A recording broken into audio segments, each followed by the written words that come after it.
walk is like. There's some things you will struggle with where you're like, I don't think I can sing about that. But love is a universal thing. Whether you're a Hindu, Muslim, Christian, they matter. You all fall in love. You all have heartbreak. So of course I have to sing about it. Yeah. It is a reality. There's no two pastors that got married by accident. Imagine they cut a nut, promise. True story. Hey, okay. So who are some of the international artists you'd love to collaborate with? Wow. So believe it or not, I have such a high affinity for country music. And my thing secretly. Yeah. So Chris Stapleton is a dream. I would like that for me is like, this is all I want to do is sing with Chris Stapleton. I have the song written down. I have his parts. I have it in a book. I have written down Sara with Chris Stapleton. This is his verse. This is his. I have arranged the whole thing. I love that. Chris Stapleton, John Mayer. John Mayer is a dream. Those are, as I mentioned, I'm a songwriter. Yeah. So I'm inspired by how they tell their stories. I would love to collaborate with those two. Yeah. Internationally, like the actual dream. Yeah. The one you guys will see, like, the one I can't breathe. Okay. The black cat, get some air. Oh my gosh. How would you describe your sound? My sound? Yeah. Honest. No, your musical sound. There's no genre. So this is, I'll throw it back at That's you. Interesting you said honest. Okay, because we are not limited. Let me give you Whitney Houston, for example. Yeah. She sang across genres, depending on what was being done. Whitney would sing pop, then she would sing R&B, then she would go into blues, and then it's all right, but it's okay. She was a little bit on the techno side of things. I think musicians are beyond genre, and they're allowed to move from one space to another. It's what they're saying that matters. So I'm. Tomorrow I can sing on a piano. It's okay. Even Genge. I think give it to me. Yeah, Abantona. JP? Yeah, so now that you guys have, clearly made me lose all interest. Why are you always complaining during interviews? This guy always does this. You guys always quiet. Intelligent questions is Meisha. But anyway, I want to know, what do you do in your free time apart from, when you're doing music and all, for fun, and maybe just also your favorite Kenyan destination? Favorite Kenyan. Yeah. So there is favorite Kenyan destination. In Laikipia, there's a place called El Karama. Oh. It is in the middle of nowhere. It is the most shockingly beautiful. Like when I left El Karama, I wept. I was like, how am I Kenyan?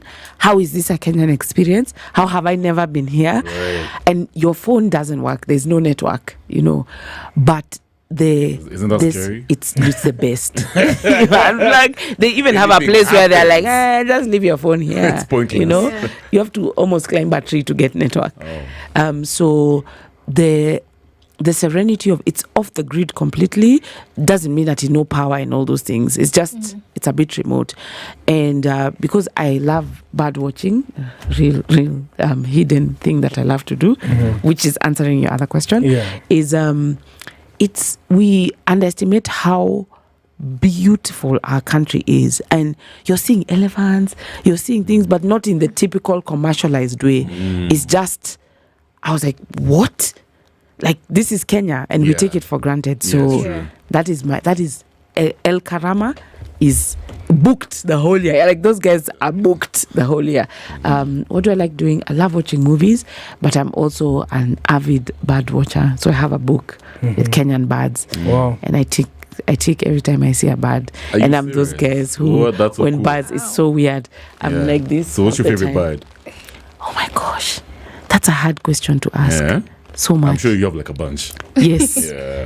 Yes. All right. Yeah. So now, when it comes to, even when you're speaking, we can tell you're a very good storyteller. So have you been like this since day one? Very, knowing how to share stories. Most storytellers are very good songwriters. Pretty much, yeah. It's not easy to tell stories, man. And being a good communicator as well. Yes. So is that your deal? Am I a good communicator? Storyteller. Is this how you've always been? I think I love people, and low-key, I'm a secretly very happy, jumpy, bubbly person, will say hi to everybody. I've always been like that since I was a kid. I was that kid who was beaten by your mom because you were eating chips from another kid's plate because you've become pals. And she's like, Allah. So I guess that's the right answer. All right, no so all right, go ahead. So there's this trend where basically musicians reach a certain point where their mental health is not steady, and you start hearing like suicide cases, or they've just gone rampant. So how do you manage your mental health and stay sane in this music world? Okay, that is the truth. I think as long as you're a musician, that's standard practice. You will have serious mental health struggles, is the truth. Because I always say, when somebody is writing a song, singing a song, rapping a song, doing whatever, there's something that is in a dimension that they can't see, that they are bringing into a space. It moves from invisible to visible. It didn't exist, now it exists. I think that kind of messes with your head, right? So for me, I really had to make a decision to really lean into my faith and to choose to be an active Christian, because I struggled with my identity for a long time. I was like, who am I? What am I doing? Why am I doing what I'm doing? You know, and at the time when I started those days, you know, if you come from a family with scholars, it's just a bizarre thing to say that you are singing for a living. You know, it's a little bit for calling the relatives to have severe meetings to say, he pesata tulilipa school fees. He gets it. I'm in the same. You're in the same. Hi. So then now, and then, you know, they say, how will we tell the other people you are doing? What are we going to tell them that you are doing? Let me tell you something. Someone used to say a crazy joke how, you know how in Kisumu, I'm from Nyanza. Yeah. So you get every bomb house like a professor. Doctor. Engineer. Lawyer. His mom was like, talking to her friends, talking about Eric, and she was like, you know, my son is just there in Nairobi and chekesha watu. You guy, when I had that story, you guy died. You went to home say the visionless one. Completely. But at the same time, it's not. Let me tell you, Kenyans go through so much. So just the fact that you can make somebody smile and laugh, you're like a millionaire. People would pay anything just for you to give them the vibes. Yes. You agree? 100%. Yeah, man. Yes. So let's talk about your music. My Baby, because that's how I guess we're going to wrap up the vibes with this tune. My Baby featuring Kimanthi. Has a reggae tune. Vibe to it. I love it. You also said, I mean, off here you told us how you love reggae. Personally, I'm a huge reggae lover as well. So what was the inspiration behind this song, My Baby? Is it like a true story? Okay. Good. Good question. So this thing, I've said good question 10 times and I had to stop myself because of that. This now sounds like a lie. Now you just sound like you are lying to these people. And now everybody can see the lies. Good lie. It's a good lie. Okay. Not say good question again. You can tell I've enjoyed the interview. I hope you see that. Sure. So this is a Kenyan thing. We are the only people who call our other, hey, babe. So if you shout babe in a crowd, 200 chicks will turn. You know, if you shout babe, a chick shouts babe, 400 jamas. You know, so we are. It's actually a very Kenyan thing. I've traveled everywhere else, and people don't call each other babe as much as Kenyans do. And if you look at it is right. So I was like, okay, let's write a song called My Baby. So I wrote it. I didn't start it off as jazz, and then my husband was a producer. I mean, as reggae. Sorry, he was like, "Nah, let's make this a reggae song." I absolutely, not secretly, listen consistently to reggae music. Wish I could sing it more, but reggae is so subjective that if you go down that path, you have to commit, and then I lost the dreadlocks, so. I lost. By the way, as a woman, who obviously in the game, a reggae icon. Yes, I was gonna say that. Yeah, left us the other day, Jambi. Yeah, you know, we grew up, especially millennials. We grew up. So all of us have an experience with Jambi. Yeah. When you received her news of her passing, where were you, and what was going on through your mind when you got that information? Jambi was a personal friend. The first time she was going out of the country for surgery. I did her first fundraising gig. I was devastated.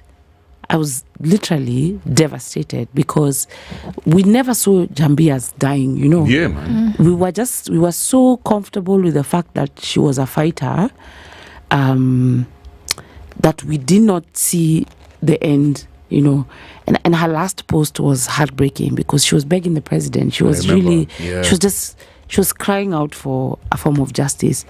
And that, I don't think as millennials we're going to recover soon from Jambi leaving, because that was a situation over time that left us all feeling helpless. So we were all part of Jambi's story in one way or another. I knew her a long time. In the beginning, we all used to sit on the steps of Lyon's French Cultural Center, all of us, even when before Sauti Sol was Sauti Sol, when they were just called Sauti, and we would all just chill. So we had a history.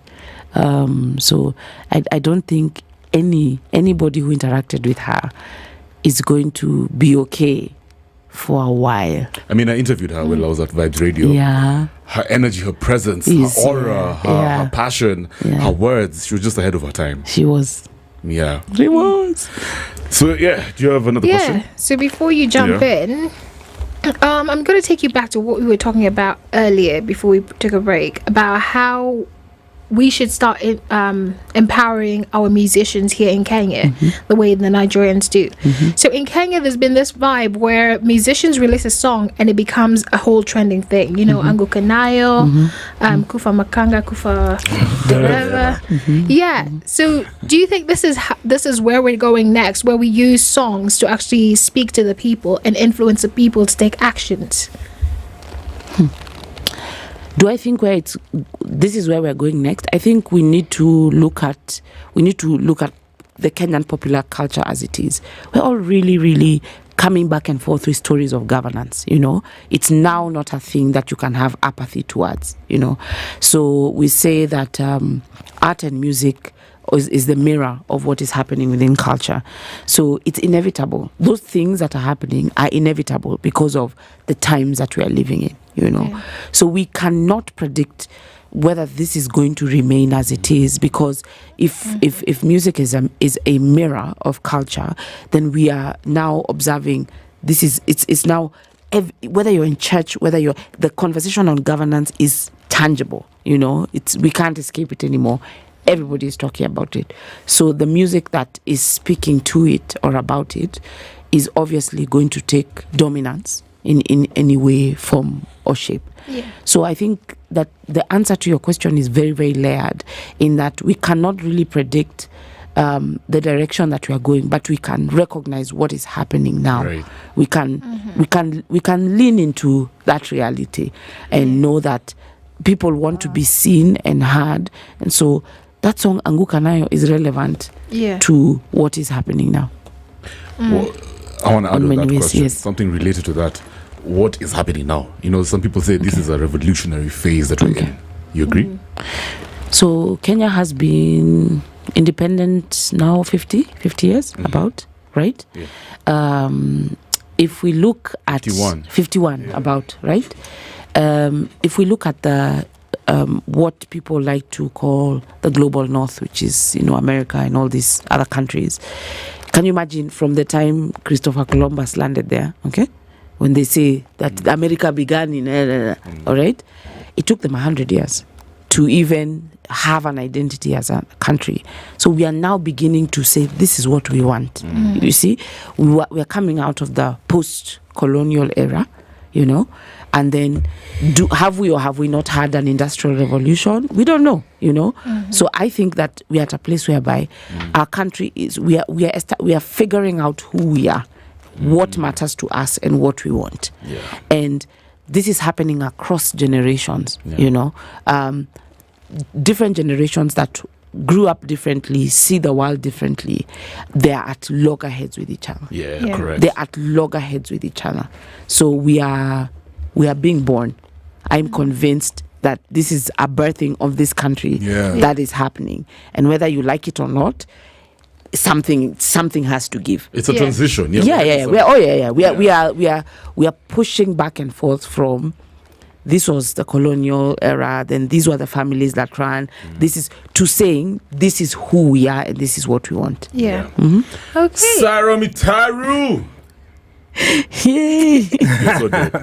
You're You so guys dope. are so You're the type of artist that when I converse with, yeah, I'm even changing my tonality. I'm like, so what do you think about it? Oh, really now? But you're dope.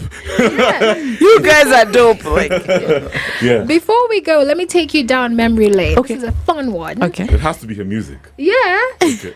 Yeah. So, what was the first song that you sung and you produced that was constantly in your head, even after like months and months of it being out there? You're just like, yo, that was just like, where did I come up with that? So, oh my god. So I in all due honesty, like, yes, I'm a songwriter and a singer, but my husband, who's a music producer, is also a songwriter. So we have this back and forth where he's like, I'll write this song and I'll write this song. Yeah. And when I did the song with Bien, you said, it was such a fight. I didn't want it. I was Yeah. like, I don't want What? this jam. Yeah. Why? Because I was singing, I'm embarrassed to say that I was singing really bad music, and he was like, no, you have to change your sound. And I'm like, Yeah. no, why do you think you can change me? So the studio sessions were hellish. Yeah. All right. And he said, let me write you a song that's going to make sense even for a decade. Yeah. So he's like, just give me a chance, Yeah. And when a guy tells you nicely, it does melt, eh? So I said, okay. So he wrote the whole song, and I was so upset in the studio because that was a time of auto-tune. So I was like, you're auto-tuning my voice. Kwani, I can't sing, As in, how painful, like how rude. This is so hurtful, so much drama. He's like, no, it's an effect. It doesn't mean there's anything wrong with you. And if you go down the comment section on YouTube, I was insulted for the first 2 pages. Auto-tune, tune? so much. You can't even sing rubbish, and he would tell me, just relax, wait, and then it just blew up. it just blew up. So the song stuck in my head. Even before it actually took a year and a half before it saw the light of day, because I was like, no. Wow. That's a long So when time. Bien sang, he was like, we have to get this out now. So Yeah. that is the song that's So people are giving you bad feedback before BN, no. or even after When it came out, the bad Yeah. feedback was like a lot. Yeah. But because I had heard it so many times, Yeah. this is the song that stuck in my head. Yeah. And then when it worked, I think now I really, really had to change my mindset about what I wanted to do before. Yeah. And it's like, you see, it's not about the genre, it's really just about the song and how you communicate it. Yeah. You guys are the only ones in the industry who know this now. Nice exclusive. Yes. Yeah. You have a piece of information that is only you guys. Yeah. Yes. Thanks for coming through, Sara. You're so welcome. It's been real. Thank you for having me. So we're going to get into that tune, My Baby, that you were just talking about in a bit. Just a bit earlier. Featuring Kimanthi. That's what's up. And then, because it's 8:30 right now, DJ Jose is going to do his thing. Oh, Yeah. very, very, very, very dangerous. Yeah. But for the fans, What's up? are you going to be in Shenzia's concert? When is it? Yeah. That's right. Yes. The answer you're a fan is as yes. well, Yes. Yes to all But questions. there's the other one vibe. Yes. Is it the same one? Yes to one question. Yes to all For Tenerife. questions. Anyway, thanks for coming through. Thank you for having me. Good job. I really Saturday, enjoyed guys. myself. Bye.